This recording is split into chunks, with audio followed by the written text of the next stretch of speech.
नमस्कार दोस्तों, मेरा नाम है विजय कुमार गिरी और मैं आप लोगों का एक बार फिर से स्वागत करता हूं अपने यूट्यूब चैनल जिसका नाम है सुगा क्लासेस फॉर एग्रीकल्चर। दोस्तों, आज हम लोग पढ़ने वाले हैं जो नीमरा सुंडा जी की बुक है, उसका जो एमसीक्यू सीरीज मैं चला रहा हूं, उस एमसीक्यू सीरीज का आज हम 9वां लेक्चर पढ़ने वाले हैं।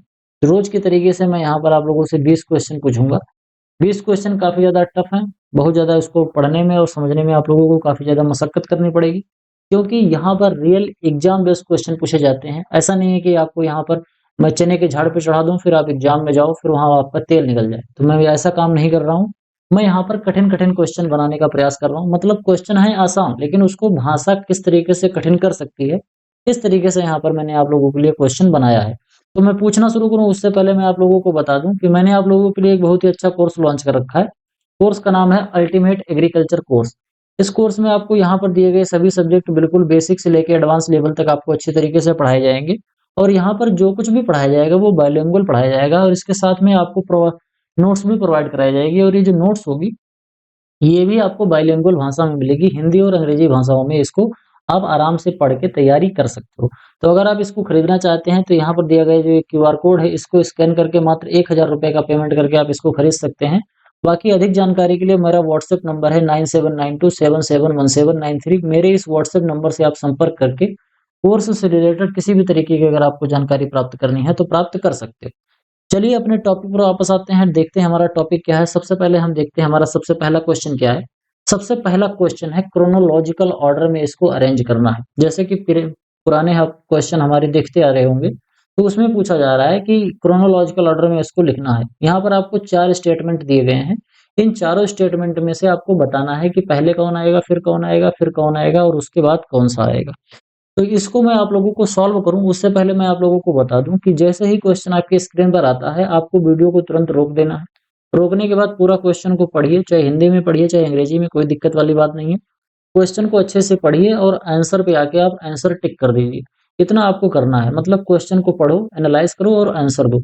उसके बाद फिर आपको क्या करना है कि जो मैं पूछ रहा हूँ, मैं जिस तरीके से एक्सप्लेन कर रहा हूँ, फिर आपको उसको सुनना है कि मैं किस तरीके से उसको अप्रोच कर रहा हूँ, क्वेश्चन को मैं कैसे सॉल्व कर रहा हूँ। उसी तरीके से आपको एग्जाम में अगर क्वेश्चन पूछा जा रहा है तो उसी तरीके से आपको सोचना है और उसी तरीके से सॉल्व करना है। इसके साथ साथ में आपको क्या करना है, अगर आपका क्वेश्चन कहीं गलत हो जा रहा है, आपने सही मार्क नहीं किया है, तो आप देखिए कि वहां पर आपने गलत क्या किया है।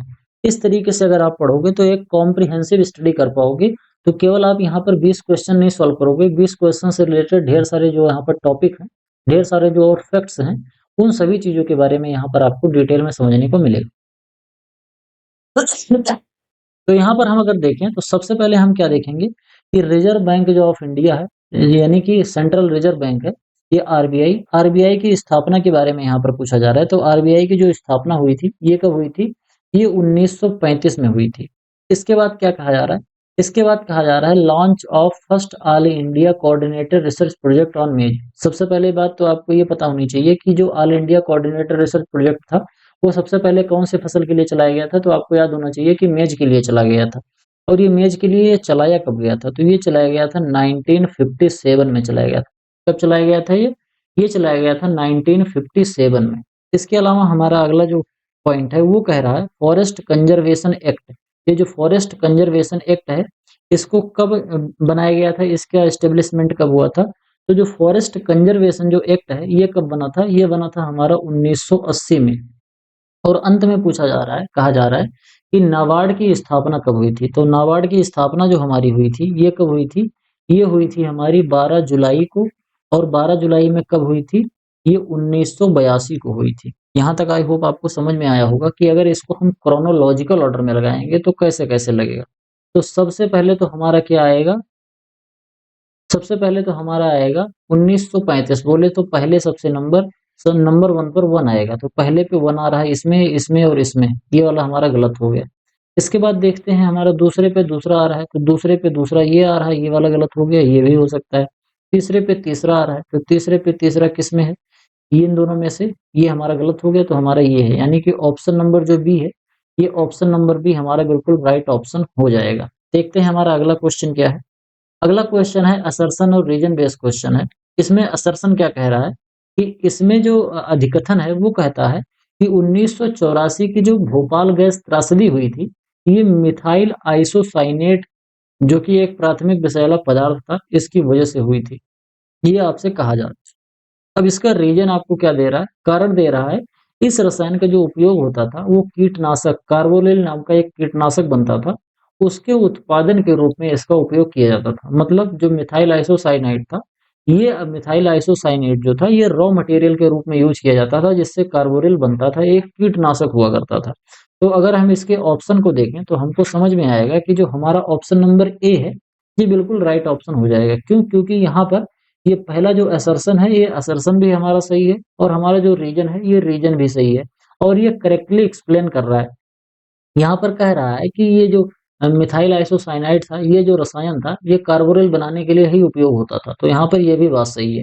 और अगर यहाँ पर कहा जा रहा है कि मिथाइल आइसोसाइनेट की वजह से 1984 में भोपाल गैस त्रैसदी त्रासदी हुई थी। तो ये दोनों ही बातें सही हैं, तो इस वजह से हमारा ऑप्शन नंबर ए जो है, वो करेक्ट ऑप्शन हो जाएगा।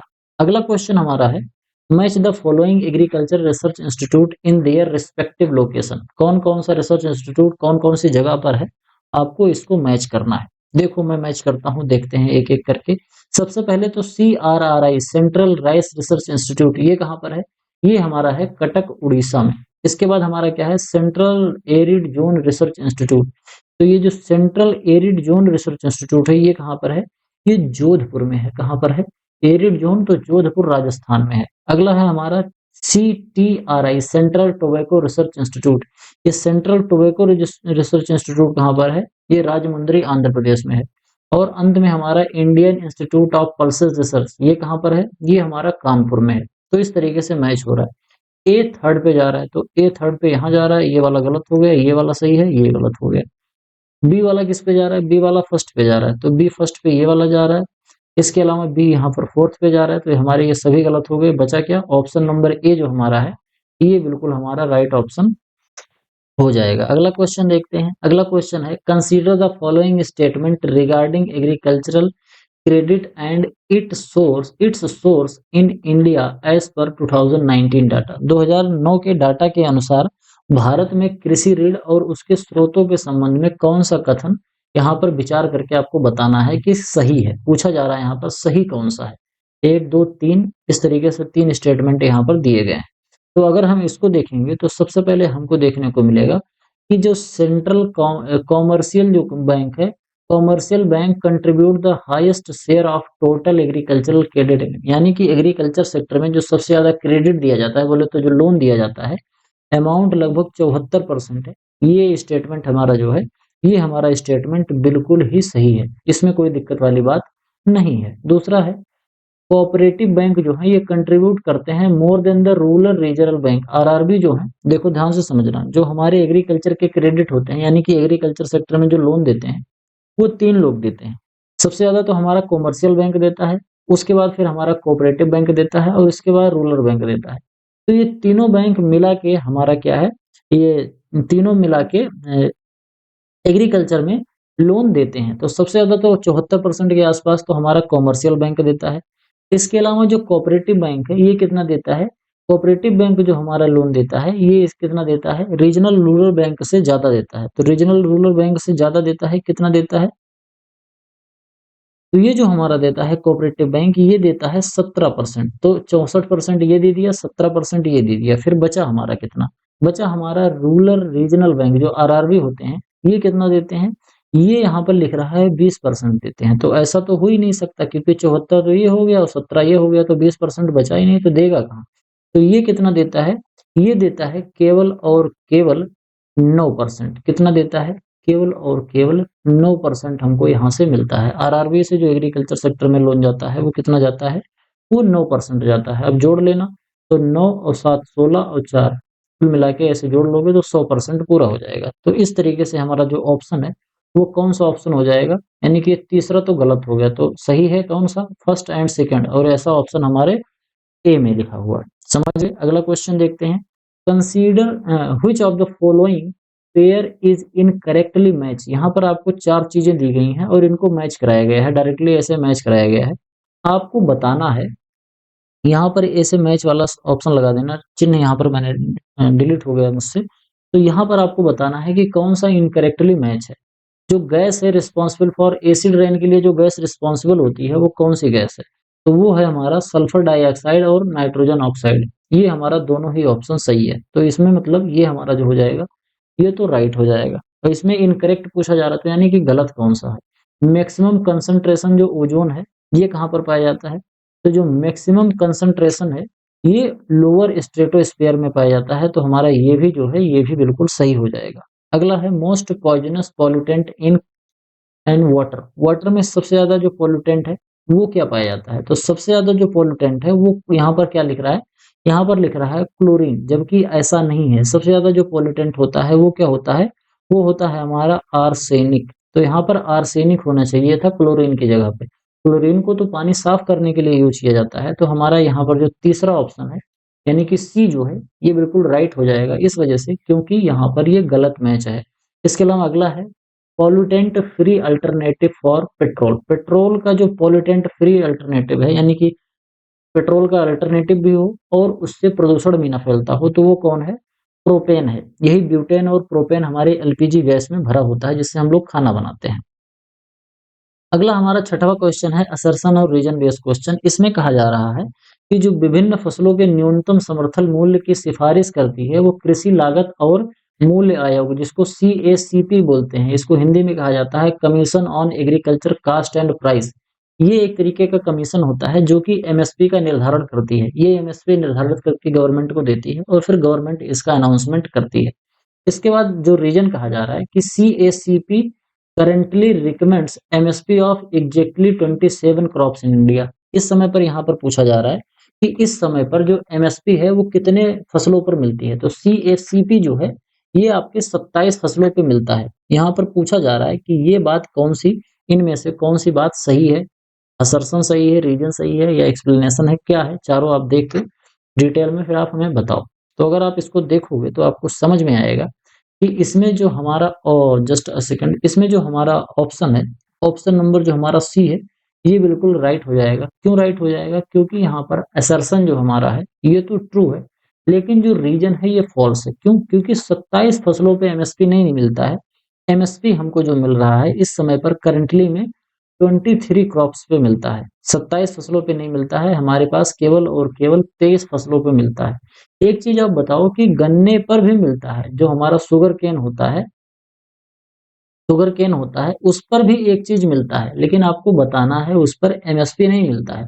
गन्ने की एमएसपी नहीं होती है, आपको बताना है गन्ने का होता क्या है।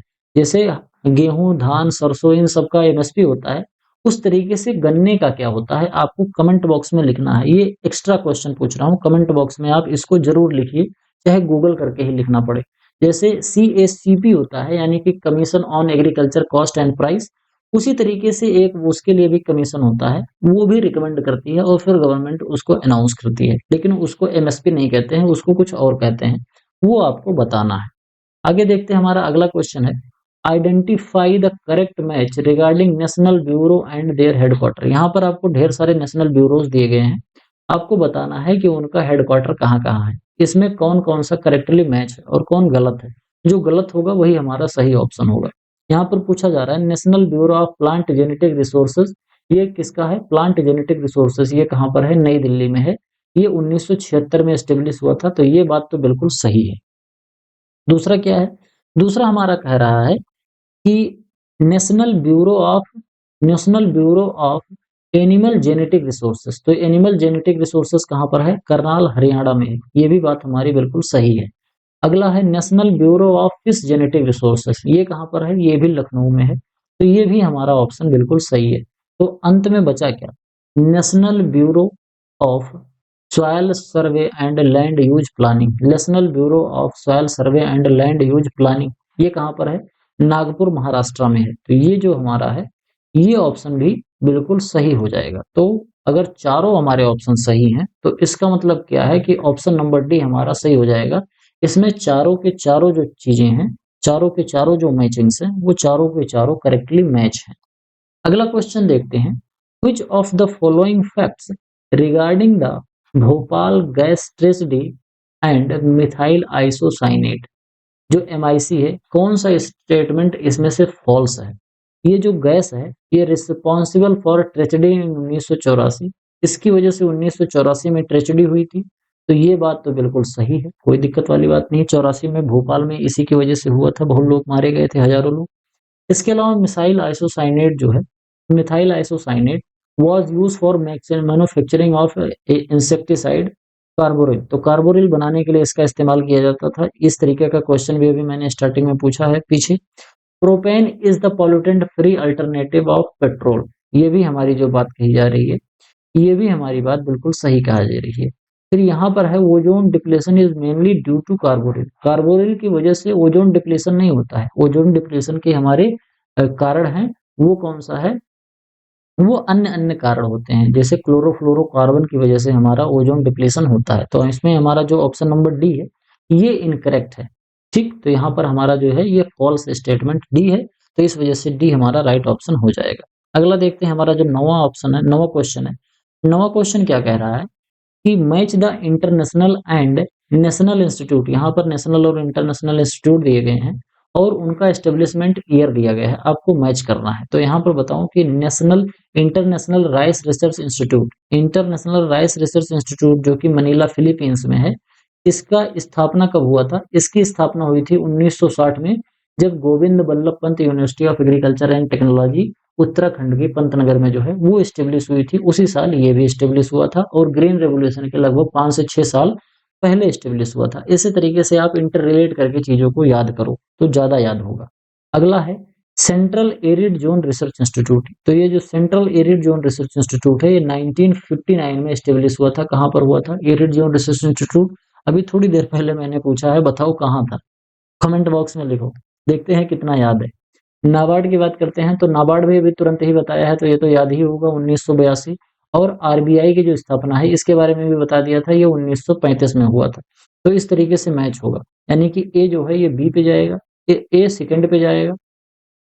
तो हमारा जो ऑप्शन है यही सही हो गया, मतलब अगर एक ही आता रहा होगा तो भी आप इसको टिक लगा ले जाओगे। अगला क्वेश्चन देखते हैं, सुई जेनेरिस क्या होता है? जिसको कहते हैं सुई जेनेरिस, ये टर्म जो है ये discussed in GATT and IPR proposal literally means, यानी कि ये जो सुई जेनेसिस होता है जिसको गैट और आईटीपीआर प्रस्ताव में चर्चित शब्द है, इसका अर्थ क्या होता है ये आपको बताना है। बहुत ही कठिन सा क्वेश्चन है, इसको आपको बताना है कि क्या होगा।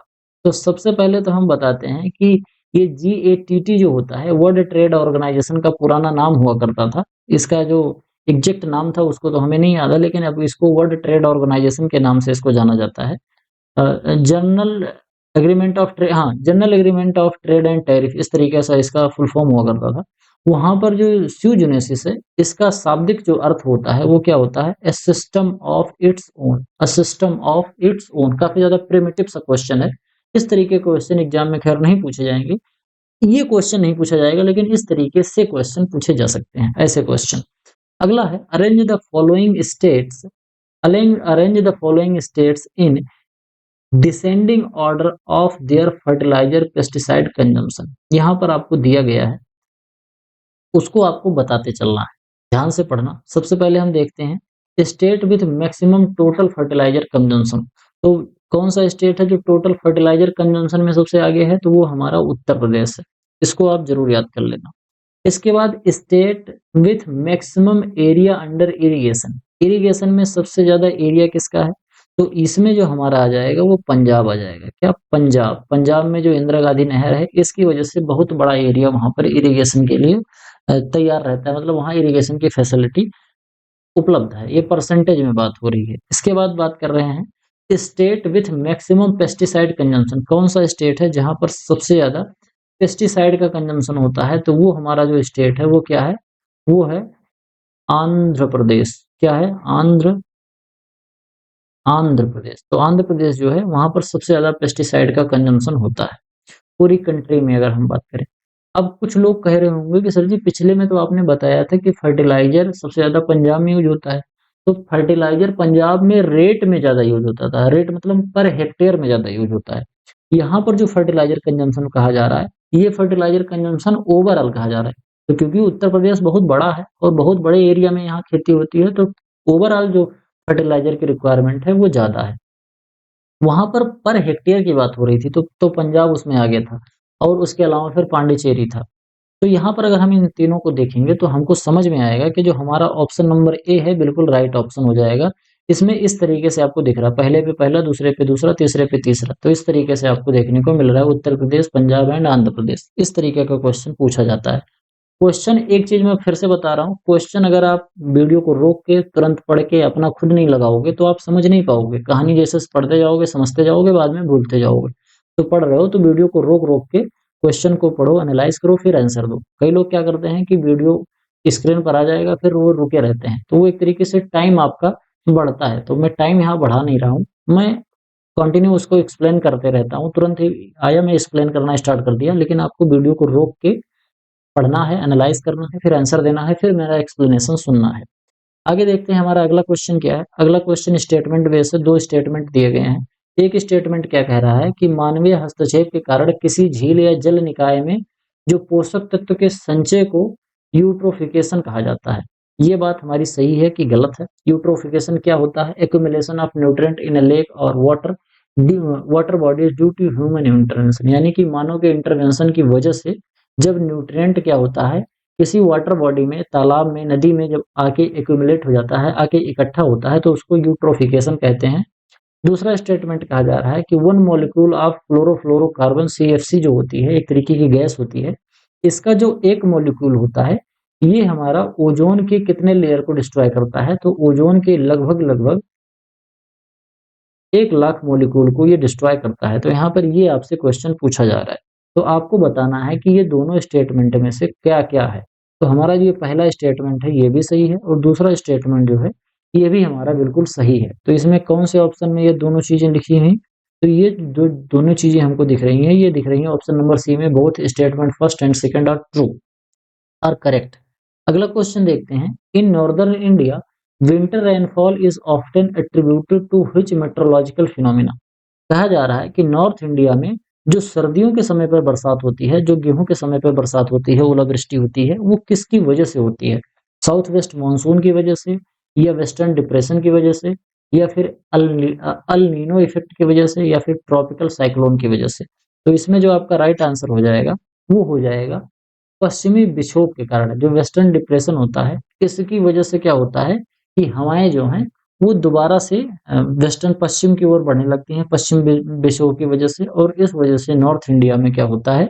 बरसात होता है। बाकी इस चीज को मैंने अपने अल्टीमेट एग्रीकल्चर कोर्स में मेट्रोलॉजी में बहुत डिटेल में पढ़ाया है कि भारत में बरसात कैसे होता है, कौन कौन से तरीके हैं जिसकी वजह से भारत में बरसात होता है। ऐसा क्यों होता है कि किसी स्टेट में 2 बार बरसात का सीजन आता है और किसी स्टेट में बरसात होती नहीं है? जैसे राजस्थान में कम बरसात होती है, तमिलनाडु में 2 बार रेनी सीजन आता है। तो ऐसा क्यों होता है? इन सभी चीजों के बारे में मैंने अपने कोर्स में पढ़ा रखा है। अगर आप इसको लेना चाहते हो तो व्हाट्सएप से संपर्क करके जरूर परचेज कर लेना। मात्र 1000 रुपए में कोर्स आपको मिलने वाला है।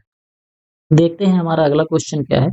Match the specialised animal scheme institute, sorry, animal science institute with their location. कहा जा रहा है यहाँ पर ढेर सारे एनिमल रिसर्च इंस्टीट्यूट्स हैं। कहा जा रहा है ये कहाँ-कहाँ पर हैं? तो CARI, central avian research institute. तो एवियन रिसर्च इंस्टीट्यूट ये कहाँ पर है? तो एवियन रिसर्च इंस्टीट्यूट के बारे में अगर हम बात करें तो ये कहाँ पर है? हमारा ये है इज्जतनगर, रायबरेली, उत्तर प्रदेश में है। समझ गए? अगला है हमारा सेंट्रल गोट रिसर्च इंस्टीट्यूट। तो ये सेंट्रल गोट रिसर्च इंस्टीट्यूट कहाँ है? ये मथुरा में है। इसके अलावा सेंट्रल सीप एंड वुल रिसर्च इंस्टीट्यूट ये कहाँ पर है? अंबिकानगर, टोंक, राजस्थान में है। इसके अलावा नेशनल एनिमल एनिमल क्या कहते हैं, जस्ट अ सेकंड, इसको हम कहते हैं national institute of animal nutrition and national institute of animal nutrition and physiology. तो ये क्या होता है? ये कहाँ पर है? ये जो हमारा है ये बेंगलोर कर्नाटका में है। समझ गए यहाँ तक बात? तो सीधा सीधा सब मिलाया गया है। ए पहले पे जा रहा है, बी दूसरे पे जा रहा है, सी तीसरे पे जा रहा है और डी चौथे पे जा रहा है। पहला ही सही हो गया। समझ गए यहाँ तक बात? आगे बढ़ते हैं, अगला क्वेश्चन देख लेते हैं। असर्शन और रीजन बेस्ड क्वेश्चन है। इसमें कहा जा रहा है कि बायोकेमिकल ऑक्सीजन डिमांड, जिसको बीओडी बोलते हैं, ये बीओडी टेस्ट होता है एक तरीके का जो कि self purification capacity of water body को यानी कि वाटर बॉडी के अंदर जो खुद से अपने आप को प्यूरिफाई करने की जो क्षमता होती है, उसको चेक करने के लिए बीओडी टेस्ट किया जाता है। जैसे आप लोगों ने देखा होगा ना, तालाब का पानी हमेशा साफ रहता है, कोई जो नदियाँ होती हैं, नदियों का पानी हमेशा साफ रहता है। अगर इसको मानव दूषित ना करे तो नदियाँ हमेशा साफ रहती हैं। तो ऐसा क्यों होता है? ऐसा इस वजह से होता है क्योंकि उनके अंदर बायोकेमिकल ऑक्सीजन डिमांड वाला बीओडी टेस्ट होता है। तो इस बीओडी टेस्ट की मदद से हम पता कर पाते हैं, बीओडी टेस्ट यानी कि उसके अंदर बायोकेमिकल ऑक्सीजन डिमांड कितनी है, उसी से हम पता करते हैं कि इसके अंदर सेल्फ प्यूरिफिकेशन कैपेसिटी है कि नहीं है। इसको मैं थोड़ा-सा समझा देता हूँ। इसको अगर हम समझेंगे तो देखो, कोई भी जो पानी होता है, पानी के अंदर क्या पाया जाता है? पानी के अंदर ऑक्सीजन पाया जाता है। तो पानी के अंदर बहुत ढेर सारे माइक्रो ऑर्गेनिज़्म भी पाए जाते हैं। अब जो माइक्रो ऑर्गेनिज़्म है, ये पानी में क्या करते हैं कि ये ढेर सारे जो माइक्रो ऑर्गेनिज़्म हैं, ये पानी के अंदर जो कुछ भी अपशिष्ट पदार्थ जाता है, उसको क्या करते हैं? खाते हैं, डिकम्पोज़ करते हैं और पानी को साफ करते हैं। और उन माइक्रो ऑर्गेनिज्म को जीने के लिए वो सांस लेते हैं और सांस लेने के लिए उनको ऑक्सीजन की जरूरत होती है। तो अगर पानी में ऑक्सीजन ज्यादा होगा तो माइक्रो ऑर्गेनिज्म ज्यादा होंगे, और अगर माइक्रो ऑर्गेनिज्म ज्यादा होंगे तो वो पानी को साफ करने का काम बढ़िया से करेंगे। तो इसी को चेक करने के लिए बीओडी टेस्ट करा जाता है। आप लोगों ने सुना होगा ना, दिल्ली में जो जमुना का पॉल्यूशन होता है तो वो बीओडी लेवल बोलते हैं ना, उससे पता चल रहा है कि पानी में ऑक्सीजन की डिमांड कितनी है। अगर ऑक्सीजन की डिमांड ज़्यादा हो रही है तो यानी कि उसमें ढेर सारे माइक्रो ऑर्गेनिज्म हैं। अगर बीओडी लेवल कम है तो यानी कि उसके अंदर ऑक्सीजन की डिमांड कम है। अब बायोलॉजिकल ऑक्सीजन की डिमांड ज़्यादा है यानी कि बहुत ज़्यादा प्रदूषित है, तभी तो ढेर सारा ऑक्सीजन माँग रहा है। और अगर कम है तो, अगर डिमांड कम है तो यानी कि ऑक्सीजन उसमें पहले से ढेर सारा ऑक्सीजन है तो डिमांड उसकी घट जाएगी। आप सोचो कि आपको जब भूख लगेगी तब डिमांड ज़्यादा रहेगी कि जब भूखे नहीं रहोगे तब? भूख रहेगी तब ज़्यादा डिमांड रहेगी। यानी कि ऑक्सीजन लेवल अगर कम रहेगा तो डिमांड ज़्यादा रहेगी, समझ रहे हो? अगर कोई पूछे कि बीओडी लेवल में ऑक्सीजन डिमांड, अगर पानी के अंदर ऑक्सीजन की मात्रा कम है तो बीओडी लेवल ज़्यादा होगा। तो बीओडी लेवल ज़्यादा है यानी कि ऑक्सीजन की डिमांड ज़्यादा है। तो हम पानी में ऑक्सीजन मिलाना है, तो कैसे मिलाएँगे? वो अपना तरीका होता है। बहुत गुप्त बात है। आगे देखते हैं। High BOD indicate that the water body is pollutant free and has a high concentration of dissolved oxygen। High BOD जो होता है वो इंडिकेट करता है कि इसके अंदर पॉल्यूटेंट फ्री है और इसके अंदर जो डिसॉल्व ऑक्सीजन है इसका कंसंट्रेशन क्या है, ये हाई है। तो ये तो वही वाली बात होगी कि जो मैंने बोला उसको ये गलत कर रहा है, ये गलत हो जाएगा, समझ गए? पहला हमारा ये स्टेट असर्शन सही है और रीजन जो है ये बिल्कुल गलत हो जाएगा। तो इस तरीके का कहाँ पर देखने को मिल रहा है? ये हमको देखने को मिल रहा है ए में। असर्शन ट्रू है एंड रीजन जो है इसका फॉल्स है। अगला क्वेश्चन देखते हैं। Which of the following is the only multi state agriculture university among the sister states in north east India? North east India के जो सिस्टर स्टेट है, इस समय बांग्लादेश वाला मामला जब से टाइट पड़ा है तब से बांग्लादेश कहता है कि हम सिस्टर स्टेट को ले लेंगे चिकन नेक से वहां से काट के। तो इस तरीके का क्वेश्चन वहां पर उन लोगों के मतलब एक खुशफहमी लोग पाले हुए हैं बांग्लादेश के लोग। तो आपको बताना है कि नॉर्थ ईस्ट के जो वो 6 सिस्टर स्टेट्स हैं, वहाँ पर एक यूनिवर्सिटी है और पूछा जा रहा है कि पूरे भारत में ऐसी कौन-सी वो यूनिवर्सिटी है जो कि नॉर्थ ईस्ट इंडिया में है और उसके ढेर सारे कॉलेज हैं जो कि अलग-अलग स्टेट में हैं। जैसे मैं बात करूँ अपनी यूनिवर्सिटी की जहाँ से मैंने पढ़ाई करी है सीएसए से, तो सीएसए कानपुर की जो यूनिवर्सिटी है उसके ढेर सारे कैंपस हैं। कुछ कैंपस तो सीएसए के अंदर ही हैं, कुछ इटावा में है, कुछ और अलग अभी लखीमपुर खीरी में खुला है। उसके अलावा और भी और नए-नए खुले होंगे जब से मैं अब तो खैर मैं वहाँ से निकल गया, काफ़ी टाइम हो गया। तो और भी कहीं हाँ, हरदोई में भी एक खुला है। तो अगर हम इसको देखेंगे तो सब एक ही स्टेट में है। लेकिन यहाँ पर पूछा जा रहा है ऐसी कौन-सी यूनिवर्सिटी है जिसके कॉलेज अलग-अलग स्टेट में हैं। तो यहाँ पर आपके ऑप्शन इस तरीके से हैं। एक जेएनकेवीवी जम्मू एंड कश्मीर विश्वविद्यालय, सॉरी जेएनकेके और इसके अलावा हमारा क्या है जेएनकेके का हमारा हमको फुल फॉर्म इसको इस समय याद नहीं आ रहा है। अगला है हमारा सेंट्रल एग्रीकल्चरल यूनिवर्सिटी इम्फाल। अगला है Allahabad agricultural institute and Indian veterinary research institute Izzatnagar. तो इनमें से कौन सा है? तो इसमें से जो हमारा राइट ऑप्शन हो जाएगा वो हो जाएगा central agricultural university Imphal. Imphal जो है मणिपुर में है। तो इसी तरीके से याद करो कि इज्जतनगर ये तो उत्तर प्रदेश में हो गया, ये भी उत्तर प्रदेश में हो गया, जबलपुर ये मध्य प्रदेश में हो गया, तो बचा क्या फिर? इम्फाल वाला बचा जो मणिपुर में है। और मणिपुर से नॉर्थ ईस्ट के सिस्टर स्टेट में आता है, वहीं से हो जाएगा। इस तरीके से आप याद कर सकते हो। अगला क्वेश्चन देखते हैं। मैच द केमिकल या element with specific use and property mentioned in the source. मतलब जो बुक है, बुक में दिया गया है सोर्स, जैसे क्लोरीन है, क्लोरीन के बहुत ढेर सारे काम है, लेकिन जो बुक में दिया गया है वो कौन सा काम, कौन से बुक से मैं पढ़ा रहा हूँ, कॉम्पिटिटिव बुक ऑफ एग्रीकल्चर, जिसको निमरा सुंडा जी ने लिखा है, उसी बुक से मैंने यहाँ पर क्वेश्चन पूछा है। पढ़ते जाओ और इसको समझते जाओ, पता चलता जाएगा कि कितना आपने याद किया है, कितना दम है, आपने कितना रिटेन किया है। बात करते हैं क्लोरीन का। क्लोरीन को क्या कहते हैं, क्लोरीन की जो यूज है, क्लोरीन को किस में यूज किया जाता है, तो सबसे इम्पोर्टेंट है, क्लोरीन का जो यूज होता है वो किस में होता है। क्लोरीन का हम यूज करते हैं commonly use disinfectant in water. Chlorine को पानी को साफ करने के लिए यूज किया जाता है, अभी मैंने थोड़ी देर पहले बोला भी था। अगला है CFC, क्लोरोफ्लोरोकार्बन। ये ओजोन डिप्लीशन का सबसे बड़ा कारण होता है। ये ओजोन जो हमारी पतली लेयर हो रही है उसका सबसे बड़ा कारण है। कार्बोरिल जो है ये एक गैस है, एक तरीके का इंसेक्टिसाइड है, जो कि मिथाइल आइसोसाइनेट से बनता है। कार्बन डाइऑक्साइड की बात करें तो ये गैस है जो कि फायर एक्सटिंग्विशर में भरा होता है, यानी कि जो फायर एक्सटिंग्विशर होता है, यानी कि अग्निशामक जो होता है, जब आग बुझाने के लिए सिलेंडर होता है, उस सिलेंडर में कौन सी गैस भरी होती है, तो कार्बन डाइऑक्साइड भरी होती है। मैच करते हैं, एक इसमें जा रहा है, ए जा रहा है सेकंड में, ए सेकंड में इसमें जा रहा है, इसमें जा नहीं रहा है, इसमें नहीं जा रहा है, इसमें जा रहा है। दूसरा देखते हैं क्लोरोफ्लोरोकार्बन, ये फर्स्ट में जा रहा है, बी फर्स्ट में जा रहा है, तो यहाँ पर बी फर्स्ट में जा रहा है और यहाँ पर बी फोर्थ में जा रहा है, तो ये गलत हो गया। तो हमारा अल्टीमेटली जो ऑप्शन नंबर ए है, ये हमारा बिल्कुल राइट ऑप्शन हो जाएगा। अगला क्वेश्चन देखते हैं 18। In term of biological composition, protein are fundamentally made of. यहाँ पर पूछा जा रहा है बायोलॉजिकल कंपोजिशन में जो प्रोटीन होती है वो किससे बनी होती है। प्रोटीन ग्लूको मॉलिक्यूल से बनी होती है, ग्लूकोज मॉलिक्यूल से, या फैटी एसिड से, या अमीनो एसिड से, फिर या ग्लाइकोजन से।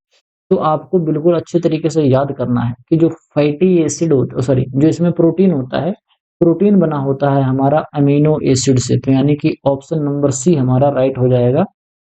इन्हीं अमीनो एसिड से हमारा क्या बना होता है, इसी अमीनो एसिड से प्रोटीन बनता है। ढेर सारे अमीनो एसिड होते हैं, कुल मिला के 20 अमीनो एसिड होते हैं। उन्हीं 20 अमीनो एसिड में से कुछ एसेंशियल अमीनो एसिड होते हैं, कुछ डेरिवेटिव अमीनो एसिड होते हैं, और इन्हीं अमीनो एसिड के माध्यम से फिर हमारा प्रोटीन बनता है। इसके अलावा अगर हम बात करें तो यहाँ पर जो ग्लाइकोजन है, ये ग्लाइकोजन एक तरीके का क्या होता है, पॉलीसेक्राइड होता है, जो कि कार्बोहाइड्रेट बनाने में काम आता है। फैटी एसिड वसा बनाने में क्या आता है, और ग्लूकोज एक तरीके का मोनोसेक्राइड होता है, कार्बोहाइड्रेट में मोनोसेक्राइड होता है।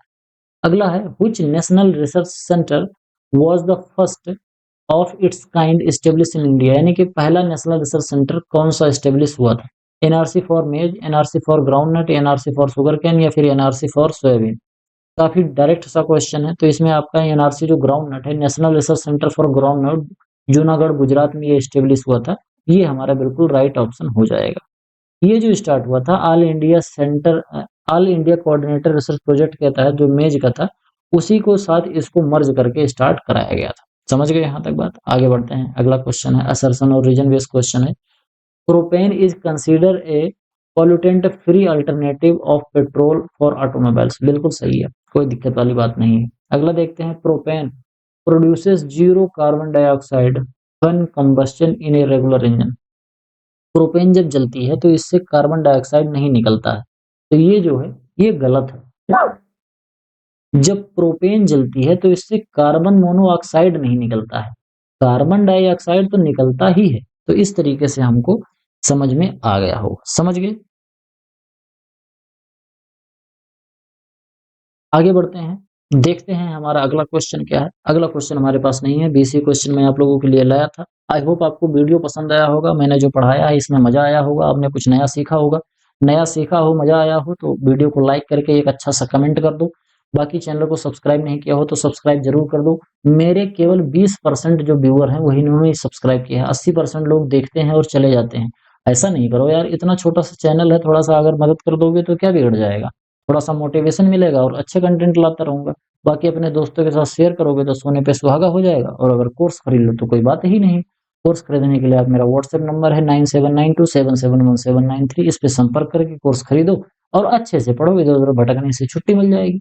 मिलते हैं किसी दूसरी वीडियो में, तब तक के लिए इजाजत दीजिए, धन्यवाद।